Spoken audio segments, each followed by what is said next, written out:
আজকে কেন্দ্রীয় শহীদ মিনারে জাতীয় বিপ্লবী পরিষদের একটি সমাবেশ ছিল। সেখানে আমাকে স্পেশাল গেস্ট তারা রাখছিল। তা আমি অতিথি হিসাবে সেখানে গিয়ে আমি আমার রাজনৈতিক বক্তব্য রাখছি। সেখানে ছাত্রদলের সন্ত্রাসীরা উপস্থিত ছিল। এদেরকে আসলে ভালো বলার কোনো সুযোগ নেই এখন। সেখানে আমি আমার রাজনৈতিক বক্তব্য রেখেছি। আমি বলেছি আমরা জুলাই আগস্টে বিপ্লব করেছি একটি বিপ্লবী সরকারের জন্য। আমরা কোনো অন্তর্বর্তীকালীন সরকার চাই নাই। আমরা হাসিনার সংবিধান ছুঁড়ে ফেলে দিয়ে আমরা একটা বিপ্লব করেছি এবং এই বিপ্লবী সরকার না হওয়ার পিছনে তারাই দায়ী যারা 5ই আগস্টে ওই ক্যান্টনমেন্টে বৈঠক করেছেন আর্মির প্রধানের সাথে। ওই দিনেই মূলত এই অন্তর্বর্তীকালীন সরকার গঠনের ফর্মুলাটি ওখান থেকে আসছে।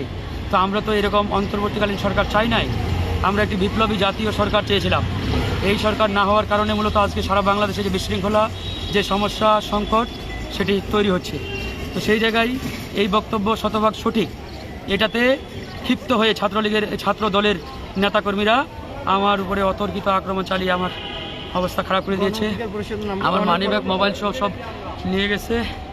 হ্যাঁ, আমাকে সবাই চিনে, এবারে আমি গণ অধিকার পরিষদের নেতা।